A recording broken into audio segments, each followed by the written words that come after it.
This episode is brought to you by Audible. My Audible pick for the month of March is The Underground Railroad by Colson Whitehead. Now, y'all know I've been telling y'all about this book for the last couple weeks, and I really enjoy it. I highly recommend this book, y'all. It's a good story, but it's also rooted in history, and I really appreciate that. Right now, Audible is offering my listeners a free audiobook with a 30-day trial membership. You can use your free offer to download The Underground Railroad or any of the thousands of titles available on Audible right now. Just go to audibletrial.com/unicorns talk to get your free audiobook today. Welcome to Unicorns Talk Podcast, your weekly girl talk about Black women, our healing, and manifestation. My name is Latrice Sampson Richards, your life enhancement coach, and together we're going to live, laugh, and learn to love all of life's little messes. While I am a licensed clinician, please keep in mind that this show is not a substitute for your own relationship with a mental health provider. Let's go. Hey y'all, thank you so much for tuning in to episode 66 of Unicorns Talk Podcast. My name is Latrice Sampson Richards. I am a mental and emotional wellness creative, and I'm super excited to be here with y'all as usual. I have a really good show planned for y'all today. The season is winding down. I decided last year that I was going to do seasons instead of just perpetual episodes because I got to make this fit within my schedule. And I like being able to come fresh and be fresh when I come and talk to y'all and stuff like that. So I decided to go with the seasons, and I'm really happy that I did. Season 2 is going to be coming to an end on April 24th, so the last weekend or the last week of April. So we have 4 episodes left in this season. Season 3 is going to return on August 6th, which is the day after my birthday. So y'all know it's going to be a celebration. And so, I hope that y'all will come back to me when it's time. But you can still download and listen and rate and subscribe and all of that good stuff. Even while the show is on break, you don't have to stop listening. You know what I'm saying? You can take this time to get caught up on all the episodes that you've missed, and share it with your people, If you haven't already, make sure that you rate, comment, and subscribe on Apple Podcasts or anywhere that you're listening right now. You can use the hashtag Unicorns Talk Pod across all of your social media to let me know that you're listening, and please share me with your people. You know what I'm saying? Let your people know that you enjoy this show or whatever. I know it's different or whatever, or at least I hope it is, but it's me, and it's for the benefit of my people, specifically my Black women, and I just hope that y'all enjoy the content that I'm putting out there. Today's episode is a good one. I'm really looking forward to it. So I was listening to episode 8 of season 2 of Black Mary Fly podcast. Shout out to Candace and Trev. The episode title is Tidying Up. So y'all make sure y'all go listen to it. But Trev was talking about how he had to have a conversation with his mama and basically check his mama about respecting his decisions as an adult. And when I heard it, I had to pause it because I was like, oh my God, like I literally just had this conversation with my mother like a few days before I was listening to that episode. And it kind of dawned on me that this is something that millennials across the age spectrum are really dealing with. Our parents, they tend to overstep, you know what I'm saying? Like they tend to overstep, and there's a fine line between caring about somebody and just overreaching, and my parents crossed that line. As I heard on the show, Black Mary Fly, Candace mama be not Candace, Trev mama be crossing that line. And so this is something that we're dealing with, and we're not really talking about it. Monday we released the second episode of Heart to Heart with Latrice Sampson Richards over at blackmaryfly.com/heart to heart. That's the number 2. And I talked about how to keep your parents out of your relationships, because that's something that a lot of us struggle with. I feel like the number one area that parents, well, the top 2 areas that parents tend to meddle is in our relationships, our marriages, or whatever kind of relationship it is, and in our parenting. And so, I wanted to just give us some information on how we can set boundaries and really keep our parents out of our relationships, and make sure that we're clear about how we choose for them to interact with us. So today I'm giving you 3 possible reasons why your parents just don't understand. So when I came up with the topic or the title for today's episode, it seemed like it made sense to me. And in my head, I was singing, Fresh Prince. There's no need to argue. Parents just don't understand. That was my beatboxing. That was my beatboxing. I hope y'all enjoyed it. I be beatboxing sometimes, but that's just me. And so anyway, I want to talk about this because one, I want to give us a voice, and verbalize it, because it's not something that is widely discussed for whatever reason, and we'll possibly talk about that as one of these reasons, but also just to help us to be able to wrap our minds around it and understand it for what it is. The 3 possible reasons that we're talking about today, well, 2 of them kind of come from the same grain, just different sides of the same coin. But then the other is the one thing that nobody really wants to acknowledge or admit, but you're always thinking it in the back of your head. Okay. And so, let's go ahead and get started. So one of the top reasons why your parents struggle to understand you is because life today is so different than what it was when they were our age. And so the reality is that, the times have changed. And it's so crazy, like, to hear myself say shit like that, because phrases like this kind of make me cringe, because I remember back when my mama used to say, the times are changing or whatever. Like anytime we in the car and a NWA album comes on, a song comes on the radio or something. But it's the truth. Like Earth in 2019 is so much more complex than it was back in the day. And yet so much of it is still the same. I mean, at the end of the day, coming of age is coming of age, like there are a lot of the same things that our parents had to grapple with as they were moving into adulthood that we also still have to grapple with, like figuring out relationships, like figuring out our finances, like, raising a family and how to, raise kids and all of those things. Like those are things that they definitely had to deal with as well. But the climate in which we are dealing with it is vastly different. You know what I'm saying? And so, like, when my parents were in their late 20s and 30s, they were like 10 to 15 years outside of the civil rights movement. At that time, Reagan was still president. And really, they was just doing the best that they could to try to raise 3 children as government employees. Both of them were government employees. And so they sacrificed a lot of their freedoms during that time to fight for ours, to make sure that we lived a better life. And so as a result, we millennials are really the first generation benefactors of the civil rights movement. Never in U.S. history have Black people been as educated, employed, engaged, and included as we are today. And that's all because of the efforts of those who came before us. They put in the work. And while we are truly grateful, I certainly am. I mean, I thank you. You know what I'm saying? I am truly grateful for their sacrifices. But at the same time, we have to be provided with the space that we need in order to leave our mark on the world, in order to shape the world that we want to see for our kids and for our futures.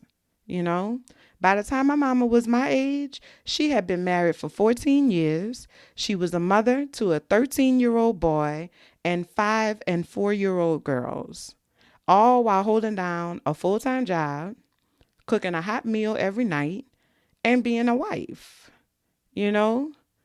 Clearly, I am not my mother.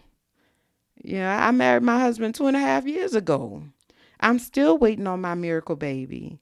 And I spend far more time away from my loved ones than I would like to because of my job. And this is the plight that a lot of us are facing. Our reality looks very different than what theirs did. And so they struggle to understand and to respect the additional variables that we have to consider in our journey through adulthood, because to them, they can't fathom what we're facing. because it's so different than what they know, what their parents knew. But even what they went through is different than what their parents went through. You know what I'm saying? Like, it's the age old, conflict, parent child conflict. They have a hard time empathizing with us because they have a hard time understanding our circumstances and the world that we are trying to make it in. And so, I think it's worth it for us to acknowledge that, that struggle exists there, and kind of, I think, give them a little bit of leeway in terms of either educating them about your situation or acknowledging and accepting for yourself that this could possibly be something that they're struggling with. And so maybe not give them a pass, because you still got to set boundaries, but have a little empathy toward that situation as well. Okay. All right. The second possible reason why your parents don't understand, and this is the one that we all feel it under the surface, but nobody really wants to talk about it out loud for whatever reason. But they don't think you're ready. They don't believe that you're ready. Either they feel like they failed at preparing you, or they feel like you have not shown them that you're capable of making good choices, whether that is reality or not. That's what they feel, and they are concerned. They are concerned for you. They're concerned for your future. They're concerned for your children's future. And so I think that there's something to be said for that as well. And that can kind of go both ways, because on the one hand, if you do know what the fuck you doing and you do have all of your shit together, and like you're making good choices, or you're thinking through your decisions, and like you really like doing this adulting shit, you know what I'm saying? Like, if you are responsible and you're trying your best and giving it your all to figure this out, then it can be very frustrating when they can't see that, or they can't acknowledge that for whatever reason, whether that's because they don't want to and they just stuck in their ways, or if that's because you're not showing it to them, or they can't see it, or it's so different from what they are used to that they have a hard time wrapping their head around it. So it doesn't matter what the reason why. If you are out here adulting and winning, and or trying your best to win, and they consistently question your decision making capabilities, then that can be very frustrating. It can, and it really is a high risk of creating some type of tension in your relationship with your parents, which is not anything that anybody wants. Nobody wants to be at odds with their parent, but it's a real thing. It is. It really is. Now, on the other hand, if you out here making real horrible choices and you're not taking care of your kids, or you are allowing other people to get in the way of your ability to really adult the way that adulting needs to happen, you know what I'm saying? If you are not making good choices, if you are putting yourself at risk and they don't trust you, then I think that's an indicator that maybe you need to get your shit together. If you start showing them that you can make better choices, then they won't feel like they need to be so worried and concerned about you. In that case, their concern, their worry is valid. And some of us, we don't want to admit that their worry and concern is valid, but it is. And if you really wanted to be honest with yourself, and that some of what they are concerned about is valid. And so you don't have to fight them every chance. Now, yeah, like, say it one time and move around. You know what I'm saying? Like, I don't need you to keep harping on it. You know what I'm saying? But at the same time, are you listening? Are you receiving what's being said? Okay. So whether they don't believe that you're ready because they can't see it, or if they don't believe that you're ready because you're not ready, that it is one of the reasons that they overreach and they overstep, because at the end of the day, every parent wants to know that their child is okay, which kind of takes us into the third possible reason, which is that they want you to be okay. They want to know that you will be okay. I think I heard one time, I feel like I heard this in a movie, but I can't remember if it was a movie or if it was somebody like I was talking to, but it felt like a movie. I don't remember. But I heard somebody say once that, the parent's job, if you have not prepared your child for adulthood, then you have failed as a parent. And I think that's so true. It is. A lot of parents believe that their job is to love their child. It is not your job to love your child. It would be nice. It would definitely be nice. But your job is to prepare them for adulthood. That is why they were given to you. And love is a part of that, but it is not the totality of that. And so every parent wants to feel like they have, if something were to happen to them today or tomorrow, that their child is going to be okay, that their child is going to be able to stand on their own, that their child is going to be taken care of and can take care of themselves. My daddy, took ill when I was in high school, and it was bad. It was real bad. And I remember when I got married, or like, when I was about to get married, my daddy told me, he said, my prayer, when I got sick, my prayer was just let me live long enough to see my children be okay. Like, I want to make sure Tracy graduate because I'm the baby. And, I always, when that happened, then my prayer was, let them find somebody that's really good for them and going to take care of them. Like, even though my daddy is still here, thank the Lord, hallelujah, you know what I'm saying? But that was his prayer. And my daddy is not like a praying man, but that was his prayer, is that his children would be okay if something were to happen to him. You get what I'm saying?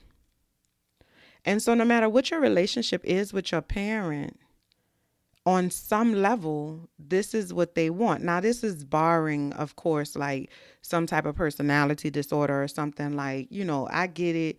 Not all parents are A+ parents, I was blessed to have really good parents. And so that, you know what I'm saying? But I recognize that that's not everybody's experience. And so if that's not your experience, then, this conversation may not necessarily be for you, or it could be. It could be, because it might, I don't know, it might help you to feel a little bit differently about it. Your parents want to make sure that you're okay. They want you to be okay. And sometimes they don't know the best way to go about doing that. If some parents want to make sure that you're tough and you're strong enough to face the world. And so their way of showing that is to be extra, extra hard on you. It's coming from a good place. It's just the methods are not good. And it causes tension and strain in the relationship. So no matter what type of relationship you have with your parents, 9 times out of 10, at the end of the day, they're doing what they're doing because they think it's the right thing to do. They think that they are helping you. They want to help you. And I think that matters. It really does. All right. So that's what I got for y'all today. 3 possible reasons why your parents just don't understand. Times they are different, very, very different. Or they believe that you're not ready for one reason or another. And at the end of the day, they really just want to know that you're okay and that you're going to be okay if something happens to them. I'm looking forward to hearing y'all stories about your relationships with your parents. How are you working on getting your parents to understand who you are and communicating, setting boundaries and all of that good stuff, make sure you tune in and come have a chit chat with me on IG Live on Monday night at 7:30 p.m. You can check out my IG at Latrice Sampson Richards. And if something comes up for you as you are processing this, or if you are in a tense or tight relationship with your parents and you need somebody to talk to help you work that out, I would love to help you deal with that. You can shoot me an email at support@latricesampsonrichards.com, and I got your back, boo. Okay. All right. Coming up next is High Five. Hey y'all, this episode is also brought to you by the blackunicornproject.com, which is my blog that I've been managing for about 4 or 5 years now. We deal with everything around Black culture and well-being, and it's a great spot. We have information about parenting, finances, music, all kinds of issues and events going on across the diaspora. Y'all should definitely check it out. One of my Trust Village members had sent me a message the other day, and she was like, girl, I've been sleeping on the blackunicornproject.com, but I ain't gonna sleep no more. So, head on over and check it out. Let me know what you think. If you would like to submit an article or guest article for the blackunicornproject.com, you can email me at hello@theblackunicornproject.com and let me know what you want to do, and we're gonna make it happen. Okay.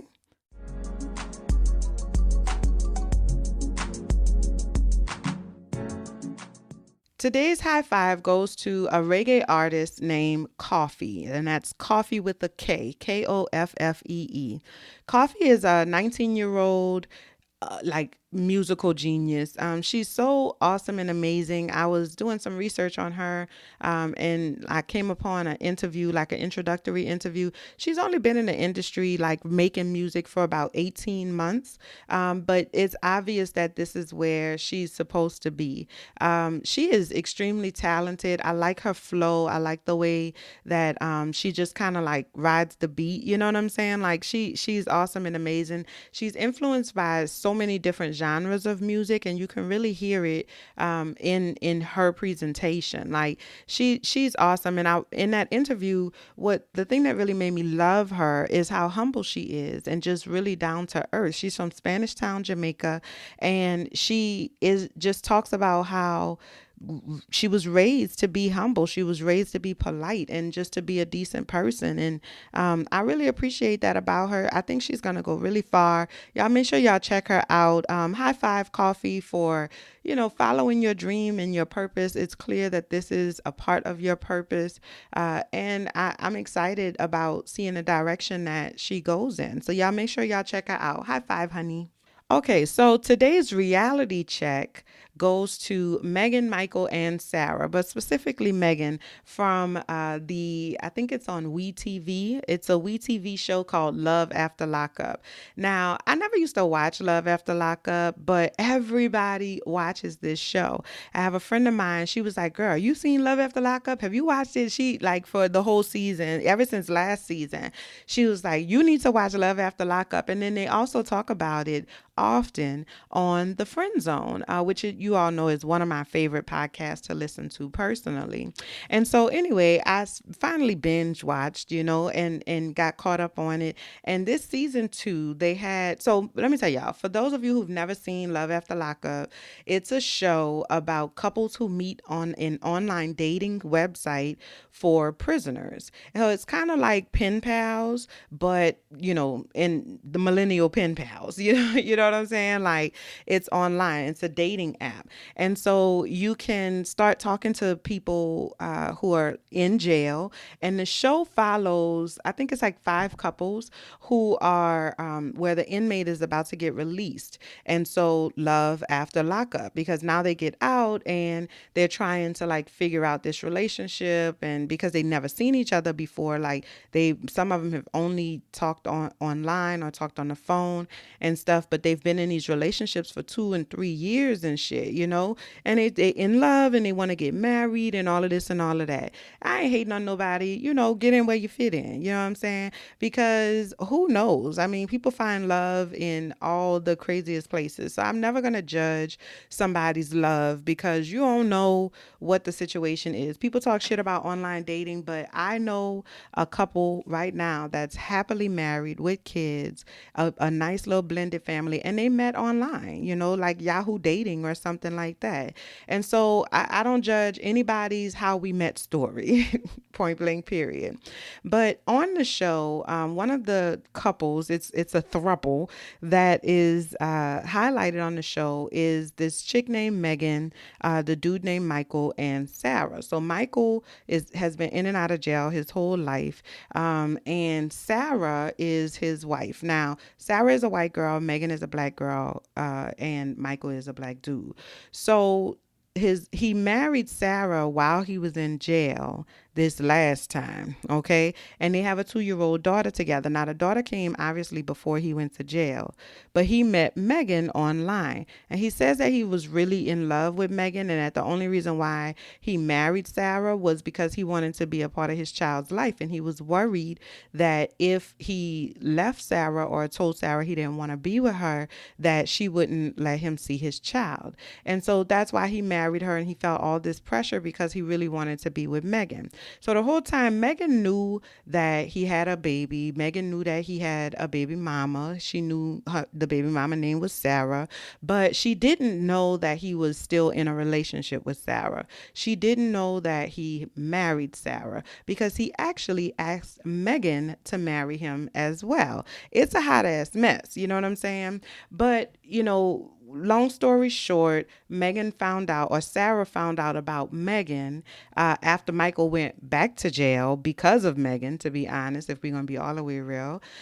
He went back to jail. Really, it was because of him. It wasn't because of Megan. It was because he made poor choices trying to juggle 2 relationships because he was doing too goddamn much. That's why Michael went back to jail. But anyway, so Sarah found out about Megan because Michael's parole officer told Sarah about Megan. So she orchestrated this little meetup where really she was trying to pull up on Megan, and I didn't like the way it was done, but whatever, so her and Megan sit down and they communicate, and I really felt like Megan, I did appreciate the way that she handled it. She handled it the best that she could, but long story short, Megan found out that he was married and that Sarah was pregnant again and all of this other stuff, but at the end of the show, they do like the recap because that was the finale. So they do the recap and they say like, where are they now, basically? And they said that Megan is still talking to Michael. And so I wanted to highlight this today for our reality check because I think that this storyline is a really perfect example of how emotion can trump logic. Okay. Now, next week, our episode for next week is Emotion versus Logic, a guide. And so I'm going to really break this down in a lot of detail. So y'all make sure that y'all check out episode 67 of Unicorns Talk Podcast. You know what I'm saying? Because I'm going to go into a lot more detail. But today, I think I just want to call it to our attention because we need to be able to see what this looks like in real life.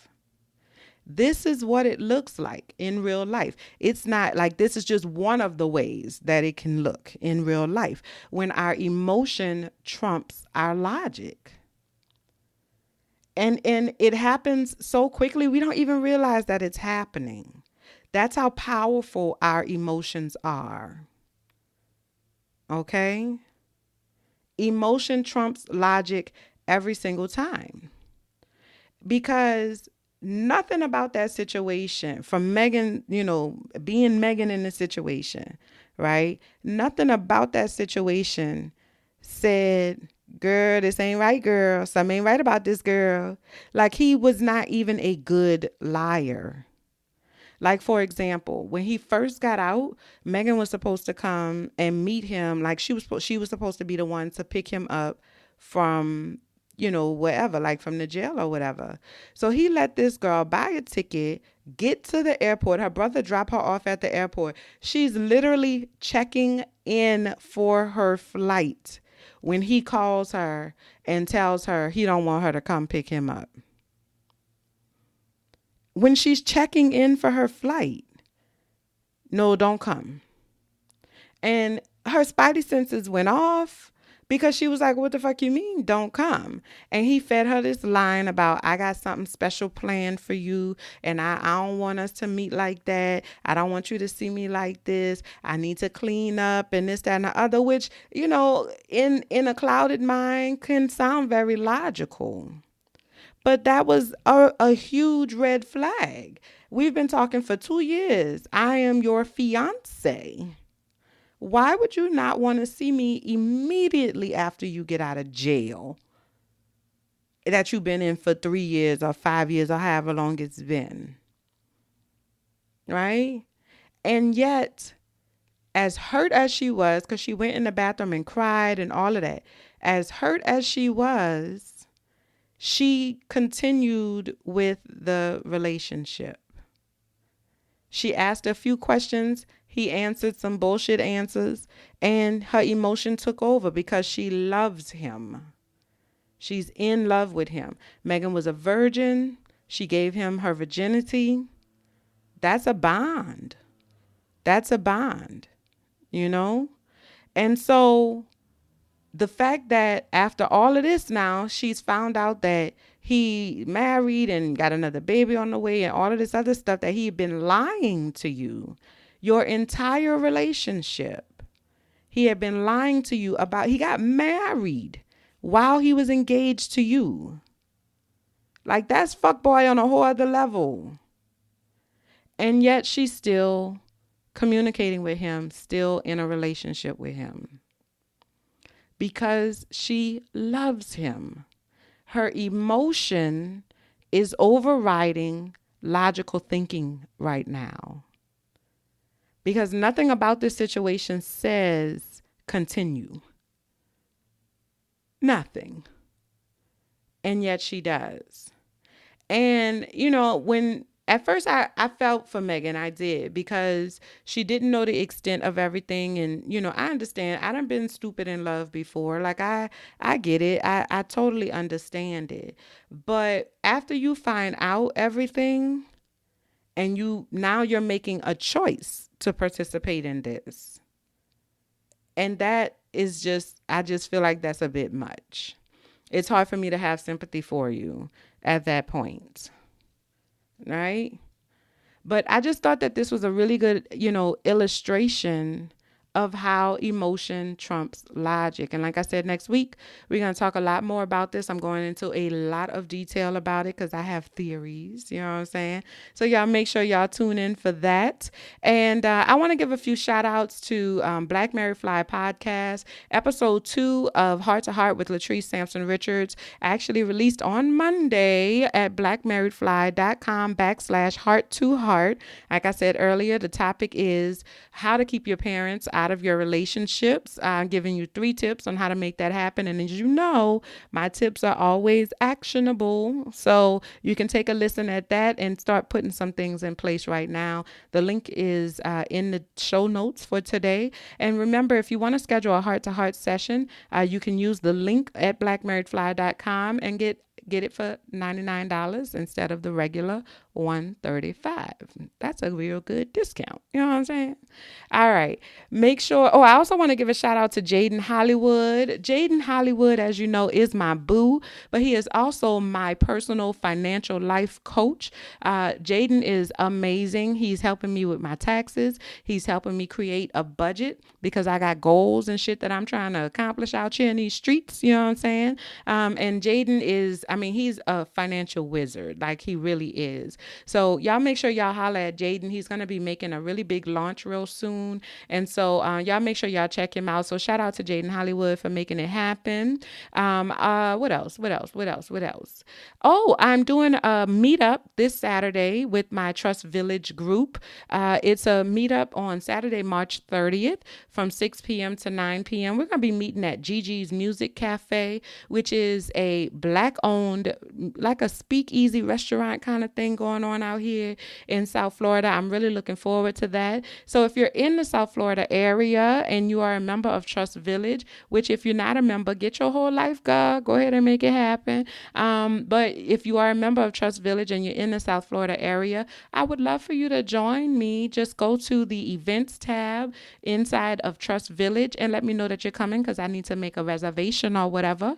And I can't wait to see y'all and laugh with y'all and have some drinks with y'all. The New Orleans meetup was amazing. I'm definitely going to try to do that again before the year is over. My villagers are like, girl, when you coming to here? Or one of them said last night, when you coming to Alabama? You need to come to Alabama. I said, girl, I sure would love to come to Alabama. Go on and give me a reason to come on out there. You know what I'm saying? And I'm with it. So if you have an event or anything going on, please keep me in mind. I would love to come and talk to y'all and participate and teach y'all or learn y'all a few things and just fellowship and hug on y'all and all of that good stuff as well. I can't wait to see y'all this Monday on IG Live for Unicorns Talk Back at 7:30 p.m. Eastern Time.